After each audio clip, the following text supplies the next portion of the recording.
wide receiver. Let's talk about now the Vikings and their franchise and their search for a quarterback. What do they do? Because you know they have the defense in place.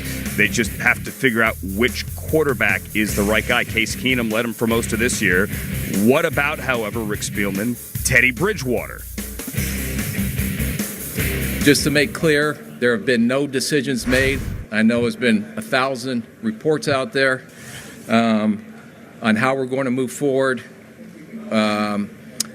We will continue to evolve this process. I'll go through the meetings this week with the agents. When we get back, we'll circle back around and finalize a game plan as we go forward. Last thing I want to address right off the bat is the Teddy tolling situation. We've been in constant contact with the league. This, I will make clear, will be a league decision. I don't personally believe, with what I know today, that his contract will toll. I know the NFL and the league will address the situation relatively here in the near future.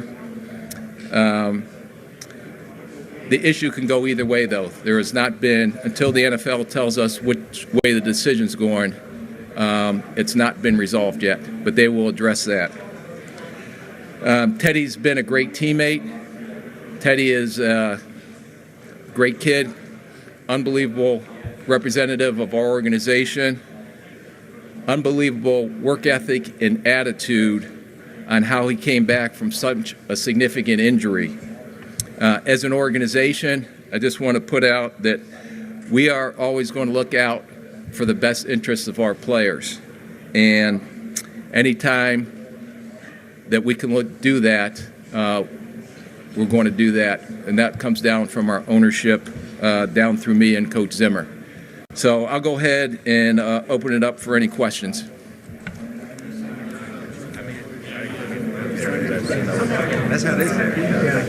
I will leave that to the league. I'll let the league respond to that.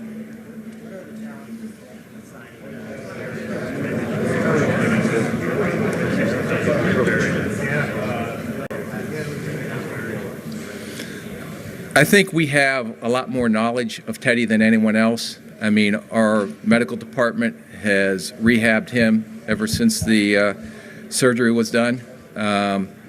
We've seen him in practice. Our coaches have worked with him.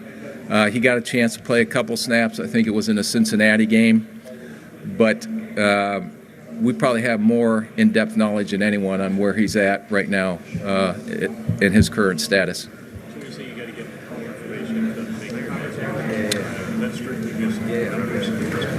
I think we have a pretty good idea of what we feel, but also know that a lot of things will go into play in this decision. Contracts are definitely a factor in it. The one thing is that we always have done is we've always planned out from our contracts 2 or 3 years down the road.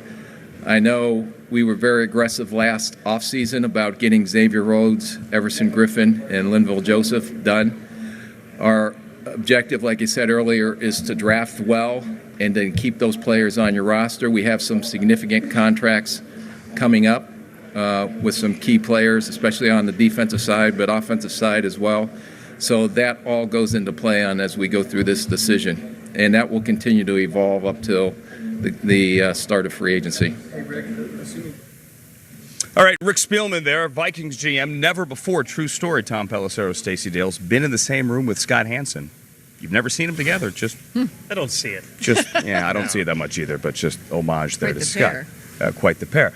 That said, he has a decision to make at quarterback. Talking a lot there about the contractual status of Teddy Bridgewater, whether or not due to the injury that contract will toll, without boring you with a lot of the details here. Do we all agree that it's unlikely Teddy Bridgewater is the Vikings starting quarterback next year?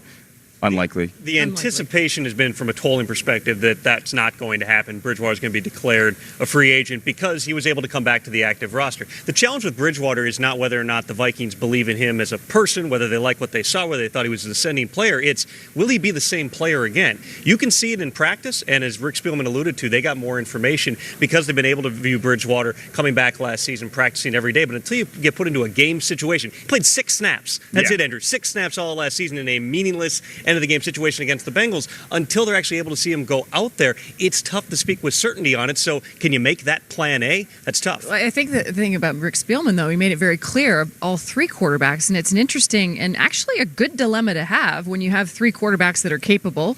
They are all free agents. You have one quarterback on your roster right now, and Kyle Sloter, but he knows these guys. The Vikings know these guys inside and out. They know Teddy Bridgewater, and to put it in perspective, Tom, to piggyback on what you talked about, this guy hasn't started a game and played in a football game really since 2015.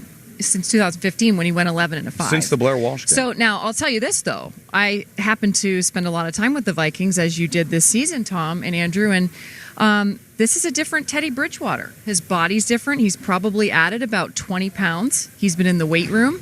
He's ready. But is he ready to step on a football field? I don't see him being a Viking next season. I don't see Case Keenum being a Viking, and I don't see Sam Bradford being a Viking next season. It is rare that you have a playoff team, a 13-3 team, a team that went to a conference championship game, and they are potentially clearing the decks of any and all quarterbacks that took a snap a year ago for that team in that playoff run. However, of the playoff teams, they do have the most cap space available. Is Kirk Cousins a realistic possibility? And if so, how real? Depends in part on the numbers. Certainly that's been part of the conversation. They would speak about every free agent that potentially could come in. Cousins stands out from the rest of the group in terms of his talent level. John DeFilippo saw a lot of him in the NFC East in recent years. He's familiar with how he might be able to fit in that type of system. But do you pay $30 million a year? You heard Spielman mention some of those contracts they've got coming up. Here's one of the perils of drafting really well. You get Danielle Hunter in the third round. Mm-hmm. You get Eric Kendricks in the second. You get Stephon Diggs in the fifth. None of those guys have a fifth-year option. They're all coming up sooner for what are going to be big-time contracts. And what did we see at the end of last season? You saw Blake Bortles' team in the AFC Championship game. You saw Nick Foles win the Super Bowl. Case Keenum took a team to the NFC Championship game. In other words, if you build up the rest of the roster and retain that core, you might feel as if you've got several different guys who all could fit in and still have you on a championship track. So we agree he's a target. But well, I guess it's how much do you want to break the bank? There's Anthony Barr there as well, who's in his fifth-year option year. Right. And that's really what money is a huge part of the conversation here, as it is with Case Keenum. I know that Ian Rappaport reported they're not expected to use the franchise tag. My understanding is that's true, but all options are still available, including the transition tag.